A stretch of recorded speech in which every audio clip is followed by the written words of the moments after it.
Welcome, everybody, to MentorTime. We're happy to have you here today. As always, we have a topic of the week, and I want to talk about the pros and cons of one-click apply. So here's what we're going to cover today. What is it? What are the advantages? Are there disadvantages? And finally, as always, what does this mean for you? So let's get started with what it is. It may be simple to think about, but in doing my research, as I do my GLIT, my Google Lit review, turns out there was an article in 2012, which I didn't put in here, talking about one-click apply.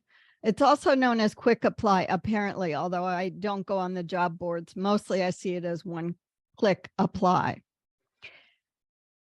Basically, you have to create an account, not surprising. And then note this, upload a generic resume and cover letters, usually per instructions. But also note, although they've defined Indeed, ZipRecruiter, a couple others, it's hard to find out who does what. Some of the one-click apply use your LinkedIn profile, and we're going to be talking about what that means also. Another version of what is this from a second article I thought was important to point out. When you have one-click apply enabled and you've uploaded your documents, you will see the button on the job boards. And as you scroll through, if you decide to apply, you just literally click the button and your application goes in some fashion. Now, it makes me nervous to think about that. Other people don't seem so worried about it. But I also wanted to bring this up because this has become really big in the last year or so with LinkedIn, as LinkedIn's gotten more people, more organizations to post their jobs with LinkedIn, actually a lot more. So they have what they call easy apply, although they do say, if you see apply instead of easy apply, that's going to push you out to the company's website to continue applying. All right, let's look at the advantages. This is cast in light of, this is by a company that's selling a one-click apply approach. So it's a sales pitch too. It allows you to save time and don't have to fill out the same information over and over again. And by the way, it not only allows employers to reach out to a larger pool of applicants, they get your stuff in there and they start screening you immediately based on whatever you submitted in that. Remember that generic resume? All right, guess what? Those are the only advantages as far as I could determine, even looking for articles on it. All right. The same article, Manital, also talks about, not indirectly, it actually, in my view, directly encourages quantity rather than quality. If you can sit there and click on 10 or 12 buttons a day after reading through some job postings, you probably spend a half an hour rather than hours applying to each individual one. It does say that despite doing this, the rate of one-click job applications is usually low. And again, I don't know where this data comes from, but they say that it has no impact on the probability that someone will hear back from an employer. And again, not surprising. We don't know. What I couldn't determine is whether employers who get your resume know you went through one click. I don't think they do, because they would get a cover letter and a generic resume, and how would they tell? But who knows, with all the trails there are on the internet, someone's got some cookies tracking us somewhere. All right, so the same article talked about what happens when you do one-click apply, and I put this in red just because I couldn't find a source for it, although I think I have an answer on the next screen. But it basically says the process gets a large quantity of candidates to an employer, and then the employer uses an ATS to sort through and find candidates they want. And I also couldn't find a date for this article. Roughly 40% of orgs don't use an ATS, which surprised me. It's got to be at least a year or two old, because I'm seeing all sorts of global organizations, including UN agencies, that aren't just saying send an email attachment, but rather pushing you into an automated system. When I was looking up that 40% statement on Google, this actually came up from a jobscan.co blog. And this may be where they're fudging and saying 40%, because it said most Fortune 500 companies use an ATS. This Kelly OCG survey says 66% of large and 35% of small orgs use recruitment software. And so if I do my mental calculations, I'm like, oh, okay, they probably invented 40% somewhere. The point is that no matter whether everybody uses an ATS or 40% of orgs don't use an ATS at all, in some fashion, you're going to be screened automatically if you're using that one-click apply, because those orgs have to have some kind of ATS.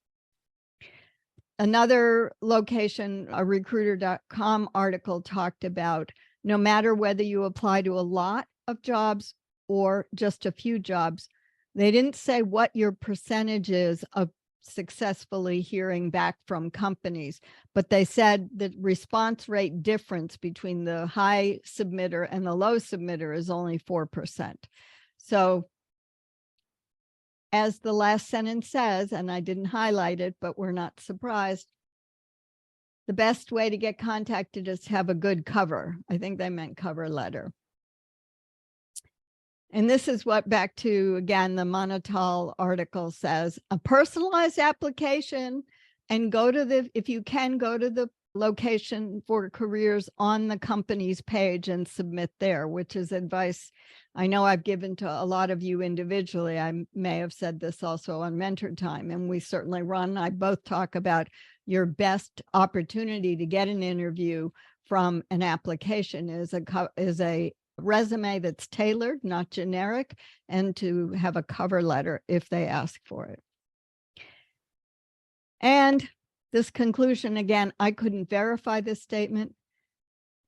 They say that if you go to the website and you follow what the employer says to do, you'll have an advantage over applications coming from an outside source.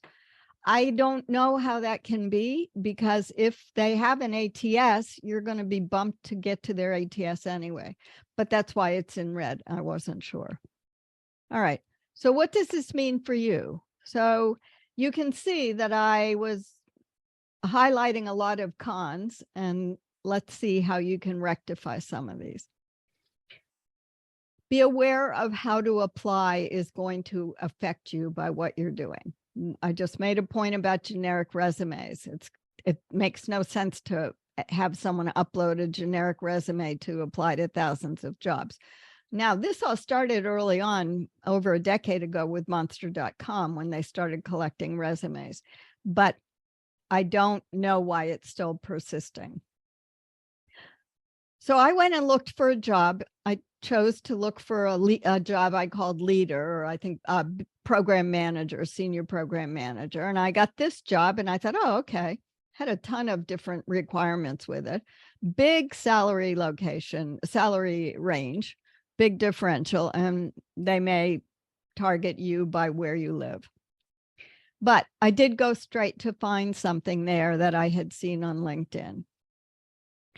And then I went to their apply now, and instead of create your account and then we'll show you something, they actually threw you into a list of questions. So on the left, you can see the summary of it. The first thing they ask you to do is upload a resume or a CV. And again, people more and more, even globally, are using the word resume and CV, and they're not differentiating them at all. And then, as you'll see, there's this second area. They now want you to cut and paste everything. They don't even pretend that their resume scanning system is going to create it from your resume. They're going to make you cut and paste in all of your detail, which drives all candidates wild, I know. And finally, they do want you to upload a cover letter or type it manually. I hope no one has the experience on this group thinks that you're going to type it manually. All right. Then they push you into all these questions. And these are 2 pages of questions. Degree, do you need sponsorship? What salary range are you interested in? How did you hear about this? And they have 10 different ways to hear about the job. So just so you can be aware, this is from an employer directly. I had no idea when I started the process. I was just trying to get a sense of what it looks like to use the one-click apply. This happened to be the job that actually bumped into a company website that has a lot of detail on it. But I also want to make sure we talk about LinkedIn's Easy Apply. And it really is all about your profile, which is what I assumed all along. And when I did my research over the last few days, I verified that. And this person who wrote about this said, Easy Apply puts a lot of pressure on your profile. Of course, think about it. If you have Easy Apply through LinkedIn, what's LinkedIn going to do? It's going to use the data you entered. If you didn't enter data, it's not in there. So I did discover, and I need to go back because I did a screenshot of this for Save to PDF a few months ago and see. I think Build a Resume is pretty new in here, but maybe not. There's no way to check. But it allows you to build a resume. So I said, okay, I will. So the next step gave me 2 choices, upload the resume or create it from a profile. And I said, oh, I'll see if they'll create it and I want to see what it looks like. Because the reason I don't recommend using these one-clicks is I don't know how they're, especially with LinkedIn, how they're formatting the data, what they're pulling and how. So I chose a generic title of leader and it's in their drop-down list. So I thought, oh, okay, I'll do that. And then it immediately pushes you to apply. And what it wants to do is apply, it will apply for you for a variety of positions. So it says, apply to jobs with this resume. And I think what they actually do is create the resume. And then when you find a job, it will send it for you. You can download it as a PDF. And my whole thing is under here, but look at on the right. It says found in your resume. It's got 3 key terms. I would say I've done operations and leadership. I don't do HR. Never have. I know a little bit about it. My suggested keywords. Yes, business processes, you could say that, but I don't do CRM in that way. So I was starting to get alarmed. Ron will recognize this very small graphic on the left. We use this in the course that we give for me being able to capture what people's LinkedIn profiles look like before they work with us. So this is my profile. And not surprisingly, I filled mine in a long time ago. It's pretty complete. It isn't everything I've ever published or written about, sample stuff, but I've got even my honors in there. I've got key skills and things like that. And I have a fair amount of experience in there. So this is what it looks like when they gave me the PDF. And the first thing that I noticed, Ron, you'll love this, is the widows and orphans that show up at the bottom of the first page, the bottom of the second page. There's no formatting here. The information they have at the top is correct. That's about as much as we advise people to use. But my about section, which they're calling a summary, isn't the kind of summary that I recommend you put on a resume. So go through this.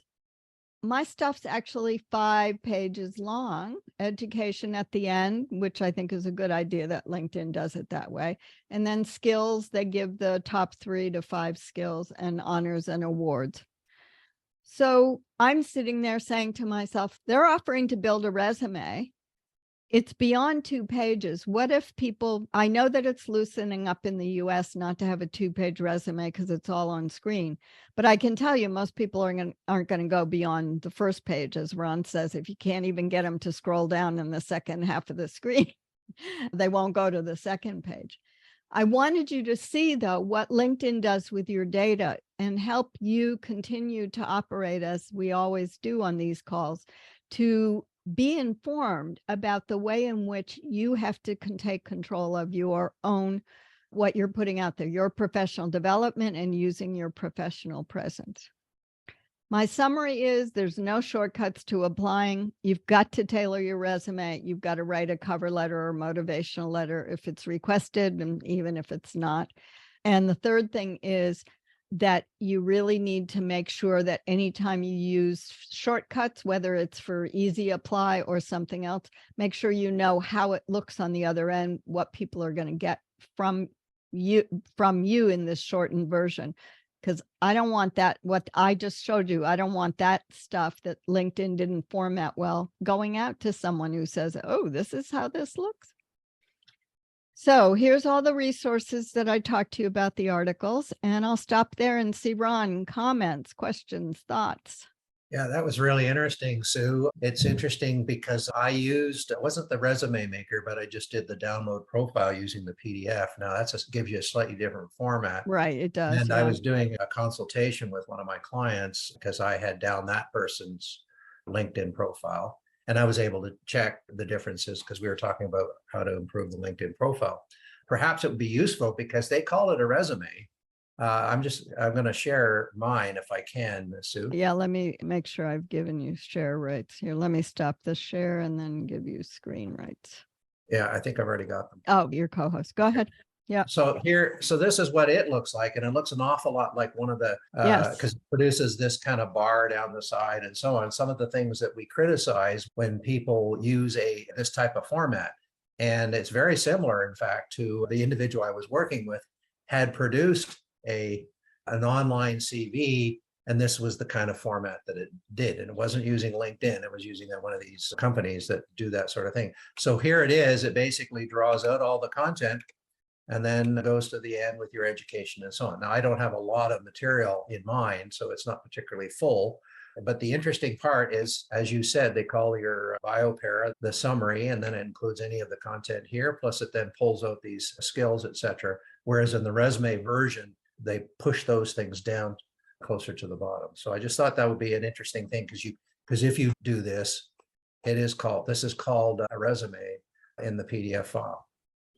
Yeah. And you're right. I actually had forgotten. I thought about it last week. And then yesterday when I was doing the resume builder, I didn't remember to put mine in for that same reason, to show that and on mine, the 2 columns are used on 2 pages because they put in honors and awards. They'll put in education in that bar, which then makes you wonder, you can't really, even though they call it a resume, they don't build out the resume that you would apply the same way because they know the 2-column format isn't read by all the ATSs the same way. Yeah. Thanks. Yeah. So the reason I thought it would be worthwhile showing that when you showed that, because I was surprised when I saw the one that was built, because I don't remember seeing that resume button when I did that. So that could be really me either. Yeah. That could be really new. Yeah.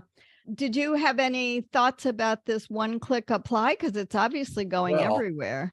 Yeah, it's appalling to think that the idea, I understand the concept of Sure. It's kind of like with Indeed or something like that, where they want you to put your resume into their system, and then they're going to farm it out for all over the place. So that's the thinking, I guess, from a third party point of view. But from a commercial company who's doing this themselves, and they create these generic documents and so on, that I think it's really a bit concerning. More than a bit. It's quite concerning because, as you said earlier, is we are pretty sure that tailored documents, tailored letters, and tailored CVs have a higher success rate. Yeah. Thank you. We may be dinosaurs, I'm afraid, Sue. Wouldn't that be awful? If we are, the people we work with are getting jobs. So, yeah. And to welcome, I didn't stop in the middle to welcome you. And Peter, did you want to say something? Thank you for your comment about earlier, supporting what I said. Oh, hi, everyone. Yes. Thank you, Sue. Thank you, Ron. Go ahead, Peter.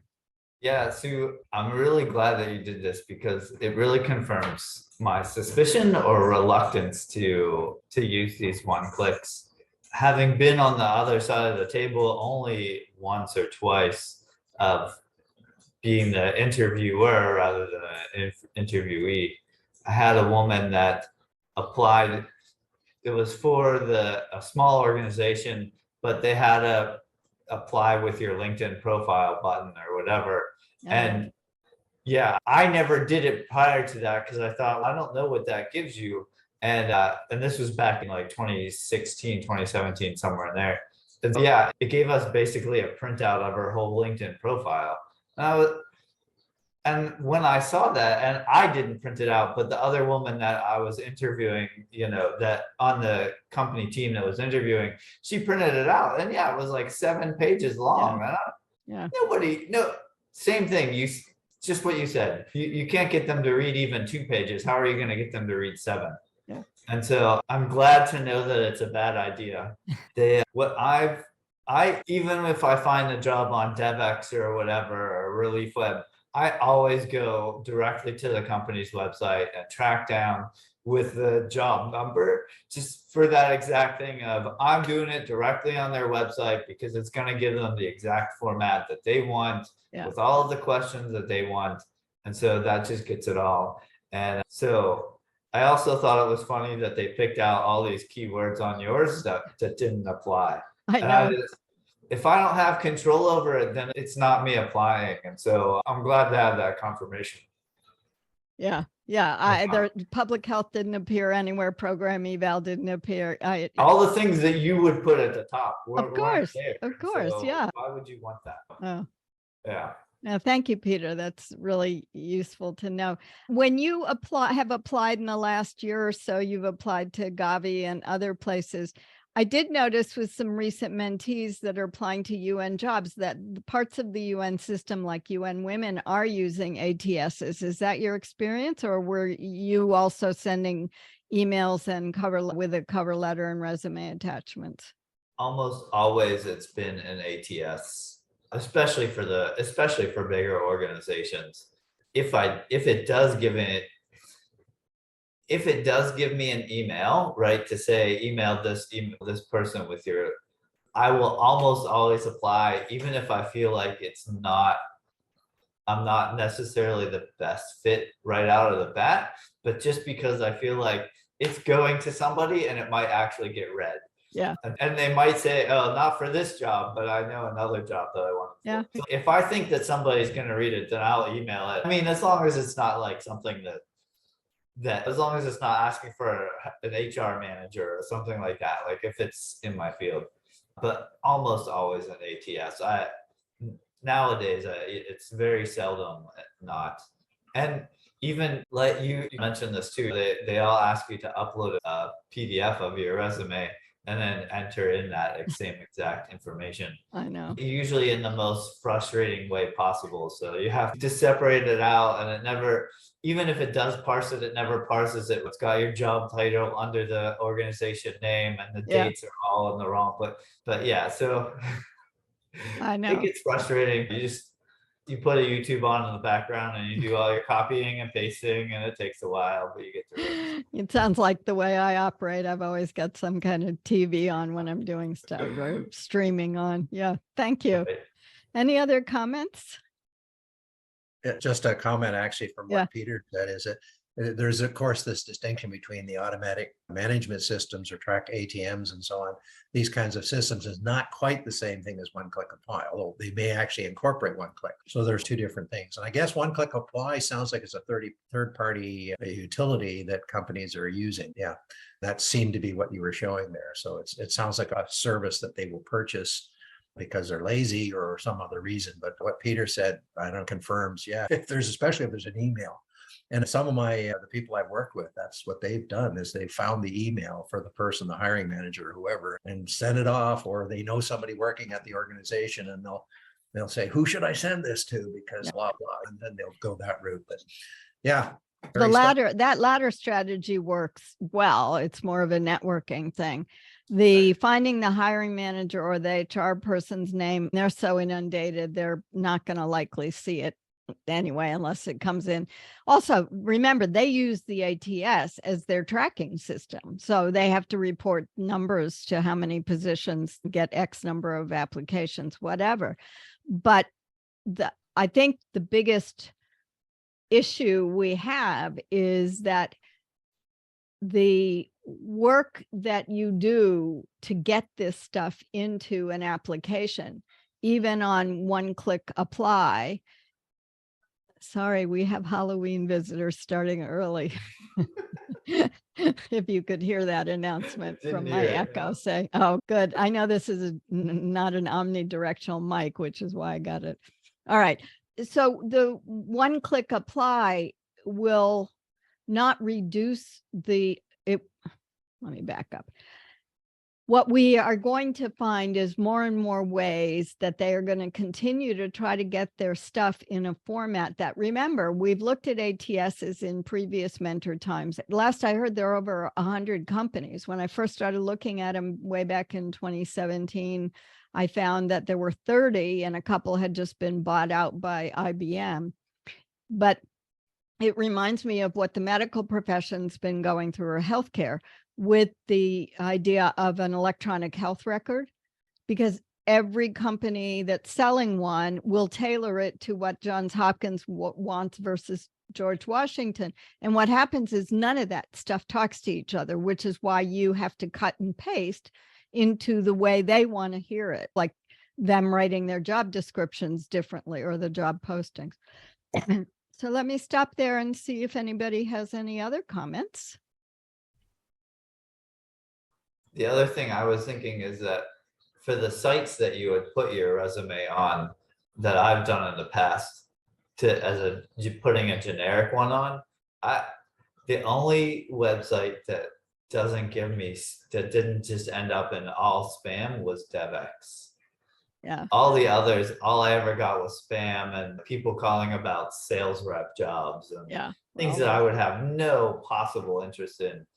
And then, but DevX, I've had it be a more directed solicit of they don't tell you the company, or the couple that I've done, but it's at least something in my field.